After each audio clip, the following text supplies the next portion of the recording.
Robert Plank Show, episode 290. Webinar Ninja presents live, automated, summit, and hybrid webinars by keeping it simple with Omar Zenhom. Hi, everyone, and welcome back to the show. Our guest today is Omar Zenhom, and he's the author and the founder of the $100 MBA, which is an online business training community. So, Omar, welcome to the show. It's great to be here, Robert. Thanks for having me. I'm glad to have you. And so can you kind of tell us what it is that you do and what makes you stand out? Sure. I am essentially an educator. I like to help people with specific pains or problems dealing with business. I started out in the online space with helping people start an online business through the $100 MBA program. And now we have a software program, software business called Webinar Ninja, which helps people run webinars easily. Awesome. And so this Webinar Ninja, I mean, I've seen a few like different sort of webinar platforms, and I think like some of them back in the day used like Google Hangouts, and some of them were like, like fake webinar replays. And so, I mean, what the heck is Webinar Ninja exactly, and what makes it different from all those sort of other kind of webinar copycats, I guess? Well, you actually set this up pretty well. So Webinar Ninja is everything but that. So it's the opposite of all those things you just described. And I created it to scratch my own itch because I was really just fed up with what's out there. And I loved creating webinars because I'm a trained educator. Before I was a full-time entrepreneur, I was a teacher. I taught in the classroom at the high school, university level for over 13 years. I was an administrator, a teacher trainer. So for me, when I stumbled upon webinars, I thought this was a fantastic idea. This is a great way to interact with your audience, and it's a great teaching tool. But unfortunately, the software that was out there was not really, it was not really conducive to teaching. I really thought it was clunky and hard to use, and or maybe lacked aesthetics, and it was just scammy looking in some regards.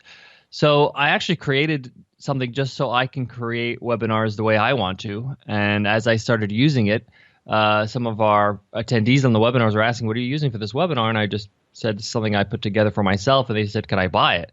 So that's kind of how we got started with Webinar Ninja. And we really aim to allow people to create better webinars with no worries. That's really what we aim to do, is to actually improve the quality of the experience for the host and the attendees, so they have a great webinar that is actual interactive experience for everybody, as well as making it pain-free, making it easy to create webinars, to run webinars, something that's reliable and solid. So that's something that we aim to do in everything we do in Webinar Ninja.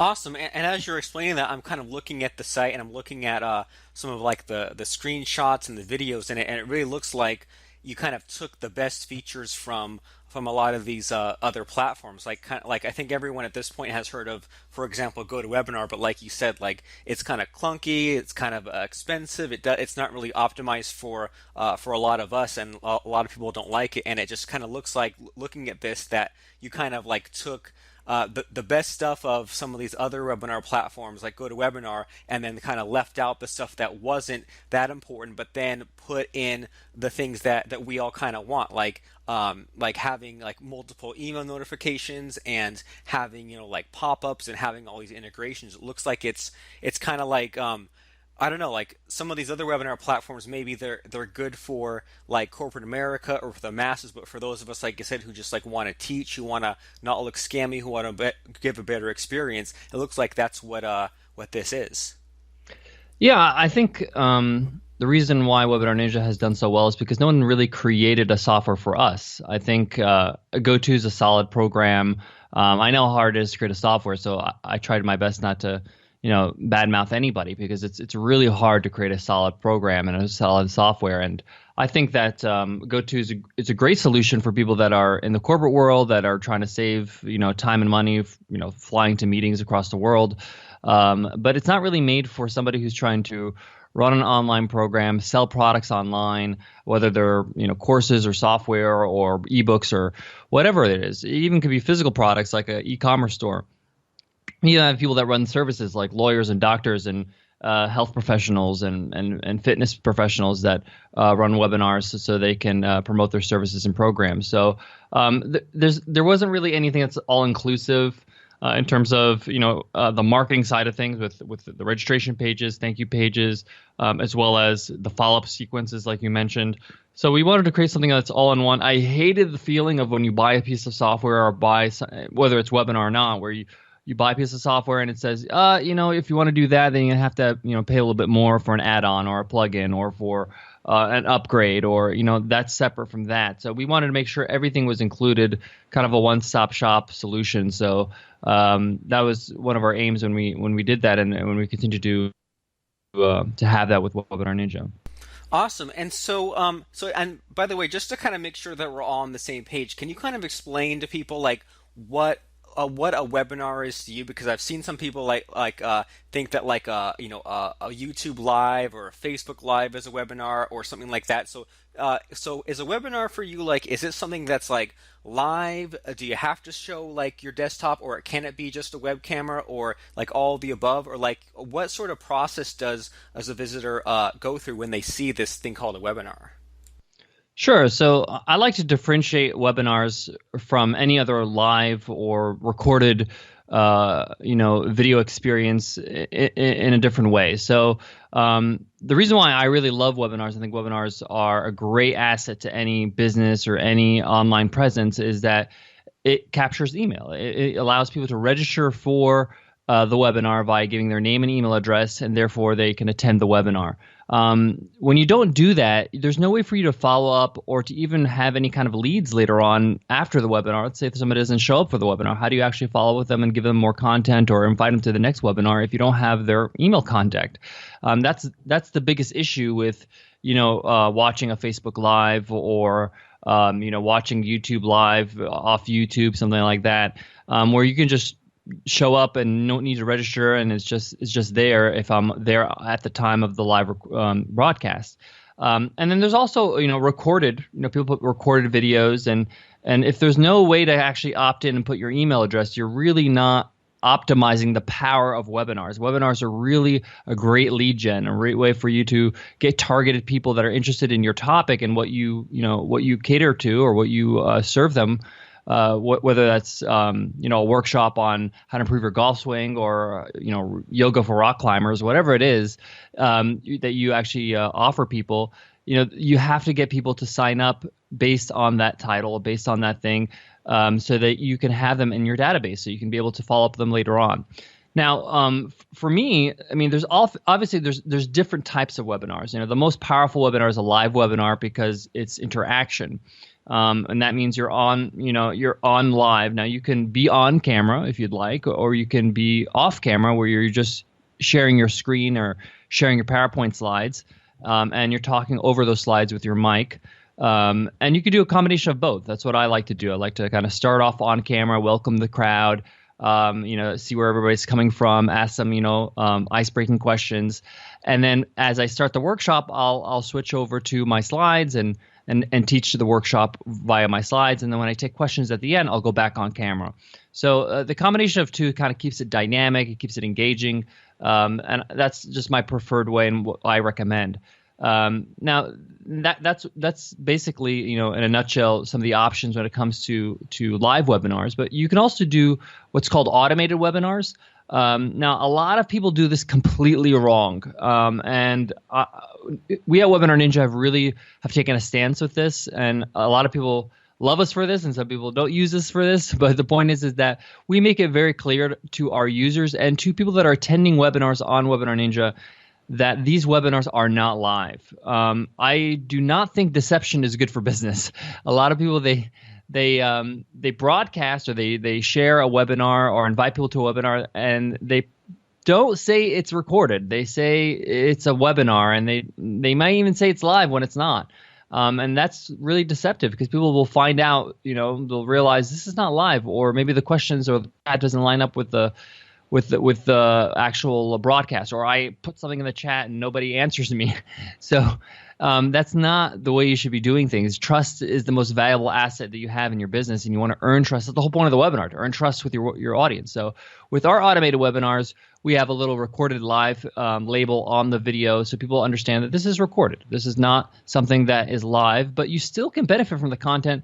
And with Webinar Ninja, you can also ask questions, and that gets submitted to the host, and the host can answer them via email later on. So it's not like it's completely not interactive. Yeah, you can still interact with the host. It's just not right now, right then, like it's live. So automated is one thing. We also do series and summits, and something called hybrid, which is a combination of recorded video along with being live in the chat and questions and things like that. So there's a different types of variations of webinars, but the most popular one is live, followed by automated. Awesome. So lots of possibilities there, and I really appreciate your kind of thought process there. That a live webinar is great, but you have to be there as the presenter like every single time. So it makes sense to have some of those automated webinars. But then I also appreciate how you play it back and you say, okay, well, even though like you as an attendee have to be here live, this is not live. I'm not gonna lie to you. And I mean, I'm sure you've seen some of those other webinar platforms where it goes as far as like filling up the chat room with like a lot of fake names, and I'm just like thinking, like I'm all for playing a webinar back, but when you're at the point where you're like having fake names, it almost makes me think like, well, what's next? Are you gonna like be on camera and have like a bunch of cardboard cutouts of like a fake audience in front of you? So I definitely appreciate how you're using those proven kind of marketing tactics, but then also not getting too shady. And so live webinars, I've done those. Automated webinars, I've done those. Hybrid webinars, I have not done those, where it sounds like you play back a webinar, but then you can also be there to answer stuff on the chat, or maybe even kind of hop on afterwards. And I'm really curious about any kind of like case studies or examples you've seen where someone has used this hybrid webinar model, because I'm like really curious about it being applied in sort of the real world. So can you kind of walk us through maybe like a customer or a client, or maybe even yourself or someone who did this hybrid webinar model? Yeah, sure. I've done it a whole bunch of times, as well as some of our users. And it's great for demos. It's great for whether you're demoing a software or you want to give a behind the scenes at your course and what's included in your course, and take them through the members area. It's just great for demoing, because the vast majority of the time will be the demo, but then you'll have like 15 minutes at the end of the demo. Well, you have questions, and you can be present for the questions. So there's it's a great time save. So you don't have to be there the whole time. You can just show up for the questions time, and answer any questions that the attendees have. And it's great because you give them what they need, and usually people are there just to get a good overview of what's going on. With Webinar Ninja, we have a separate questions area versus the chat, so people can submit their questions. And what I do is I structure the webinar or the demo in this case, where it says like I'm going to be showing you these things in the demo. At the end of the demo, we'll be taking questions. But if you get any questions that pop in your mind during the demo, just pop them in the questions area, and we'll go through them one by one at the end. And then I usually just hop on about 5 minutes before the demo's up. And once the demo's up, I'll just start answering questions, and that way people can have their questions answered, and we can go back and forth. So it's fantastic, especially if you're, it's something you can put on your sales page, something you can put on your website somewhere where it's like, hey, you're not sure if you want to buy my course. Take a look at what it looks like on the inside. Register for a demo here, and they register for the demo, and they can, they can jump on and watch the demo, and then get their questions answered. Awesome. And what I like about the way that you kind of lay that out is, I mean, I'm not even really sure how to really explain this, but as you said earlier, software is hard, right? And even just demonstrating software in such a way that says all the stuff that you want to say, but also kind of gets to the point really quickly, and is also easy to follow. I mean, kind of tricky, and definitely I've done some webinars where I would be demonstrating a piece of software, and it's like Murphy's Law always seems to kick in. Like if I'm showing Facebook on a webinar, Facebook is down for like that 1 hour, right? If Twitter is broken, that's when I'm doing a webinar for Twitter. So I really like that you can have basically the hard stuff already queued up, have that demo already kind of just playing every single time, and then that way you don't have to force yourself to go through clicking stuff and logging in and getting stressed Hmm. out if something's going to load. Just play the demo and then kind of hop on after. And so, when you were kind of laying out that, talking about like a little bit about like your structure and the demo, and like just making sure everything goes smoothly. Have you seen like any webinar mistakes, or have you seen like if someone, is new to webinars or is kind of awkward with them, like some just common mistakes that if people knew going in about webinars, they'd go way better, way more smoothly? That's a good question. I think that the thing I recommend that everybody does for their first webinar is to just have an open Q&A. A lot of us, we get really overwhelmed with starting anything new, either you're picking up a new exercise program or whatever, a new diet. The point is that you don't want to go in and do everything at once. So if you say to yourself, my first webinar is going to be like this interactive workshop where I'm on camera, off camera, I'm taking questions, I'm moving through slides, and I'm going to share my screen and all this stuff, you might get a little overwhelmed. You might, get a little flustered, or maybe you're not used to the software you're using or whatever it is. But the point is that the hardest thing about doing a webinar is just doing your first webinar. So just get that out of the way first. And the best way to do that is just to have an open Q&A. You can find out what are some things people are struggling with in your market. You can email your list, or you can put it up on social media. Say, hey, what are your biggest pain points when it comes to your golf game if you're a golf expert? And you might get some answers like, my putting game needs work. I'm not so good at driving, whatever it is. And then you could just choose a topic like, how to cut your game by 5 strokes by improving your putting. And it's just an open Q&A about putting in this webinar, and you can just present it to the crowd, and you just show up and say, hey guys, I want to focus on this topic. Any questions you guys have on this topic, please pop them in. If you want to, you can also ask people to ask questions ahead of time. You can send an email out to the registrants that have already registered, like the day before, and say, hey, I'd love to take your questions now, and we'll set them up so those questions get answered first at the beginning of the webinar. And then all the other questions can be asked as well during the live session. So I love doing this as a first webinar because it just allows you to get comfortable with your crowd, get comfortable with doing a webinar. And it's great R&D. It's a great way to find out what people are asking, what are their pain points, what are they struggling with, and possible future topics for your next webinar. Some things will come out of that webinar, and with Webinar Ninja, we save all your questions so that way you can refer back to them later on in your system, so you can see all the questions that were asked, and you can jot those down and use them for any kind of material. You can use it for a next webinar. You can create a blog post out of it. You can do a podcast episode about it. So I love just encouraging people to do a Q&A your first webinar. After that, you can structure something with PowerPoint if you want to do that later on, or be on camera. But I think Q&A is a good way to start.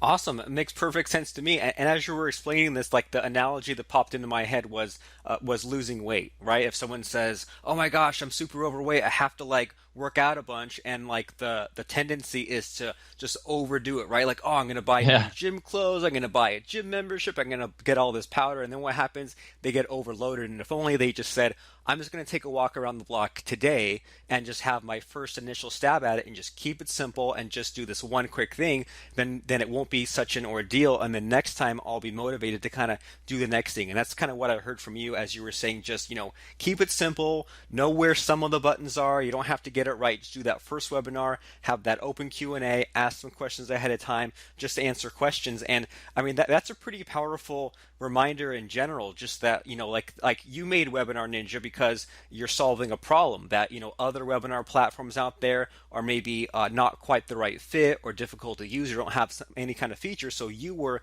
solving a problem. You didn't just say, "Oh, well, I feel like making some webinar software." You, like you said, you scratched your own kind of itch. So really good advice there. And so if someone is running their first webinar or their first couple of webinars, what's your advice on someone sort of getting that confidence to actually do it? Because I know that, and I'm sure that you've seen stuff like this. Whenever I like recommend to like a coaching client or someone like that to run a webinar, there's always this hesitation that they're like, "Oh, it's public speaking. I'm gonna feel stupid." So, I mean, what are your thoughts on if someone has sort of those butterflies in their stomach about Mm-hmm. doing webinars?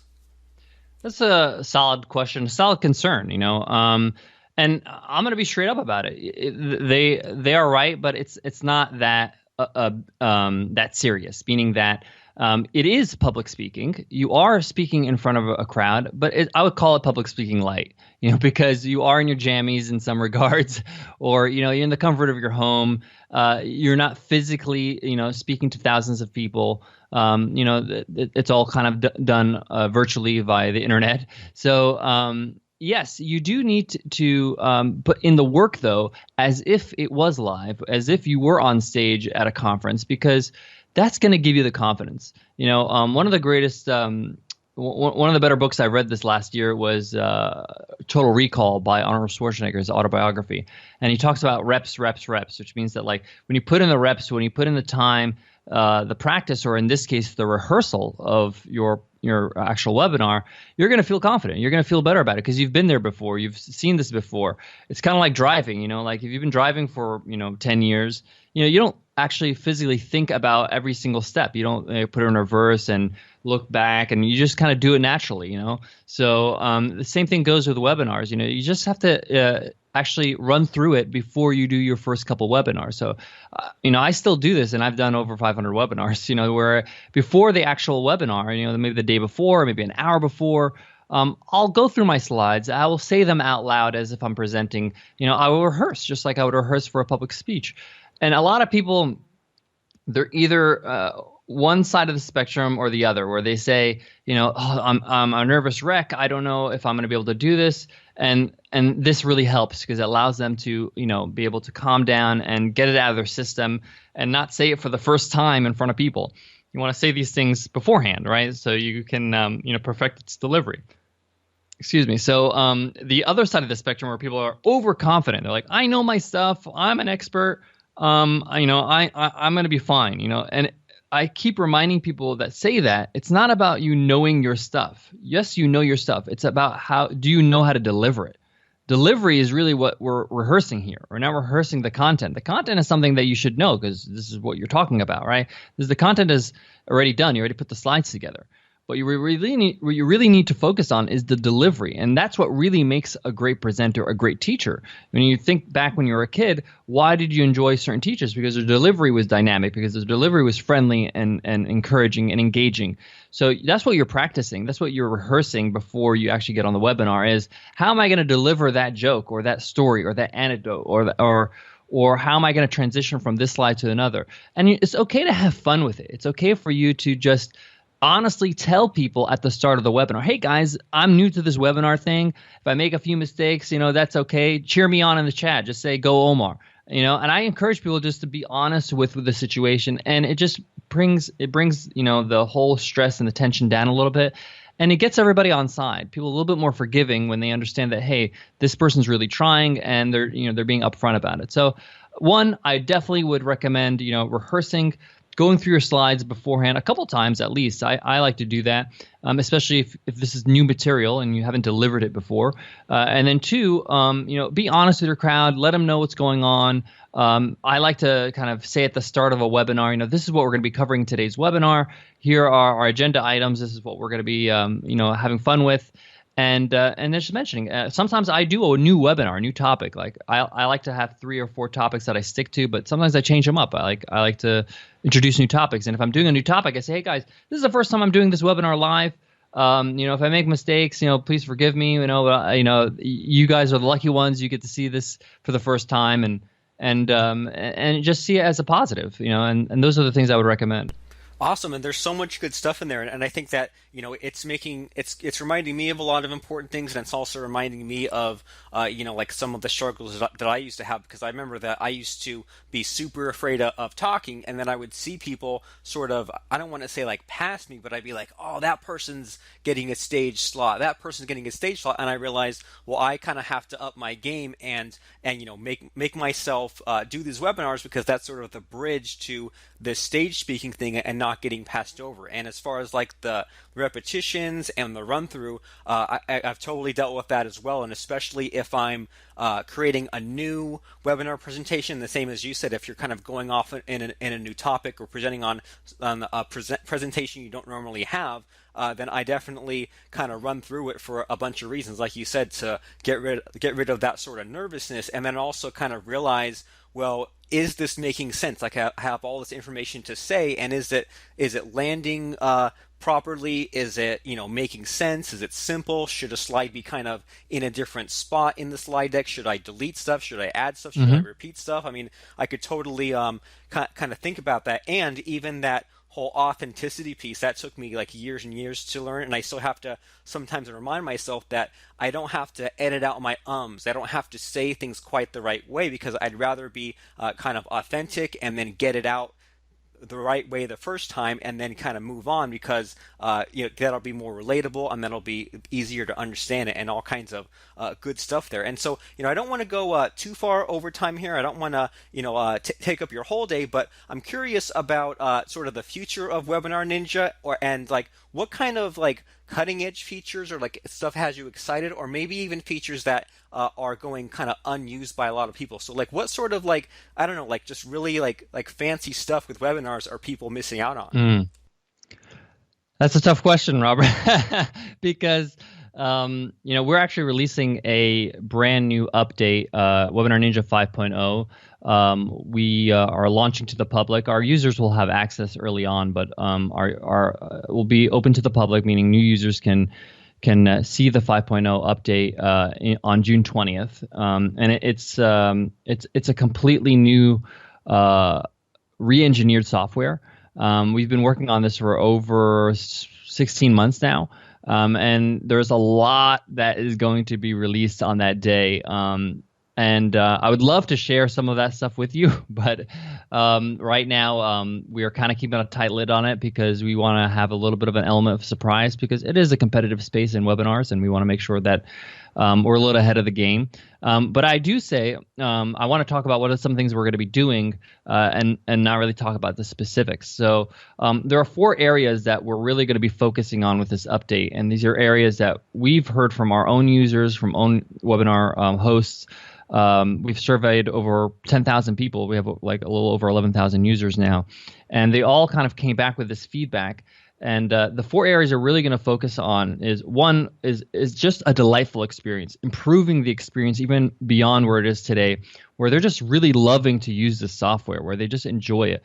I look at the software that I use for my business or whatever I use, and the stuff that I really enjoy is the stuff I use, the stuff that I really just love the UI. I love the way the way it interacts with me. I don't need to even go to the support tutorials because it's so intuitive. So that's the kind of software we're going to be releasing, a completely new UI that's really going to help people just forget about the tech and just focus on the content. The second thing that we're really going to be focusing on is just making your webinars better. There's not a lot of software. In fact, there aren't any softwares out there that focus on that. Like they're just, here's a tool. They don't really think about like, how could our tool make your webinar better, make the experience better for both the attendees and the hosts. One of the things that I really think is outdated and that we're going to be changing with this update is, I think it's kind of silly that every time somebody has to register for a webinar, they have to give their name and email address every single time. Like, I just registered for this webinar or registered for this host. Why is that? So we're fixing that actually, and we're actually going to change the way people register for webinars, where they just register once, and after that, they're in the system and they don't have to do that over and over again, which is something that a lot of us kind of overlook, and that makes a huge difference in terms of conversions. If it makes it easier for people to register, they're going to register, right? If it's another form they have to fill, people have to fill out forms all day long on the internet. Then it's a little bit of a deterrent. And we want to also increase the ability for people to have more interaction on their webinars. We're releasing a new feature where it allows people to upload their slides right to Webinar Ninja, so they don't have to share their screen. It's just going to be right there in the cloud, and they can just navigate right inside the host area, which is going to be a lot of fun. A lot of different interactions when it comes to setting offers and calls to actions and polls. And so we're really going to be upping our game in that area. And then lastly, there's 2 more. Sorry, I said 4. So the second to last one is, we have really invested in our infrastructure, because it's great to have all these great features and interaction, but you really want something that's not going to fail you. That's really what you want. You want a reliable software. Most people don't get into webinars because they're afraid it might crash on them or whatever. And most webinar software out there, even some of the big names, they rely on another service, a telecom service, to run their live broadcast, their video streaming. So, and the problem with that is that when you rely on another person, and we know this firsthand, when you rely on another company, you're kind of restricted to the technology they have. You're restricted to the package they give you. Like, it's going to be this kind of quality, and no more than that, because we have to serve other people on the server. So for us, what we decided to do is that we wanted to create our own media server infrastructure. So we're going to own the whole infrastructure. We've created this over the last few months. And that way people can scale their webinars as much as they do. And then we can offer a better service, meaning you can have HD webinars that are recorded in HD, that are high quality audio, we brought our latency down to less than a second. So if you say something, people will hear instantly and be able to reply in the chat. So the technology and the security and the reliability behind Webinar Ninja is going to be state of the art, and we can't wait for that release. And I've had the privilege to play around with 5.0 and do some testing with our team, and it's been a lot of fun. And then lastly, one of the biggest pain points people have is attendees. Like, I want more attendees. How do I get more attendees? How do I market my webinar? And I don't want to give too many things away, but we will be releasing a built-in feature that helps you market your webinars for you, and get you more attendees by having a webinar on Webinar Ninja. So we're really excited about that and releasing Webinar Ninja 5.0. Awesome, lots of exciting stuff, and I can totally relate to just like using some of these webinar platforms that like we said, like they're not bad, but they're kind of either for the masses, or maybe they've been sort of slow to add features just because they have this whole user base, or the features they add are not specifically devoted to us marketers, to us people who are trying to pitch something or trying to make a course. And I really like that, just like the way that you explained some of that stuff, and especially because it's really important to have it and be an easy experience for you and easy to find stuff and do the stuff you want. Because if you're live on a webinar, I mean, there's not a lot of time. I can't stop the webinar for 5 minutes to figure out how to run a poll. And also on some of these webinar platforms, like a big frustration that I had when running webinars is I would have always loved the ability to push a URL to someone. Like if someone was on a webinar of mine, I'd like it to just be able to make their browser just pop open a new window, as opposed to typing a thing in the chat box or telling them to type something in. And so I appreciate that you guys are always kind of innovating and always adding new stuff, especially for us marketers. And so we're sort of running out of time here, but I want to make sure that everyone knows where to get Webinar Ninja and what they can expect there, and the price point and all that kind of stuff. So where should people go after listening to our talk today, and what should they do once they get to your website? So there's a couple of things. If you're brand new to webinars and you want to learn a little bit more, and you want to learn how to start your first webinar or create and run your first webinar, we have a great free course called the Ultimate Webinar Course. It's the most popular webinar course on the internet, and it is free. You can just go to webinarninja.co/course, and there you can opt in. It's a 7-part course. It's a video course, as well as some cheat sheets, a little downloadable cheat sheet, so you can have it handy with you when you run your first webinar. If you're ready to dive in, you can just head on over to webinarninja.co and get started. We have plans as low as $45 a month. So even if you just want to go on a monthly basis, we have that option. And you save a little bit more money if you save 20% if you go annual, if you'd like to go with an annual plan. But I highly recommend you just check out the course first, just so you can get an idea, get your head around what we're all about. We really believe, and we try to encourage our webinar hosts to understand that it's not your job to make somebody buy. Like, I can't convince anybody to buy anything. You have to make that decision yourself.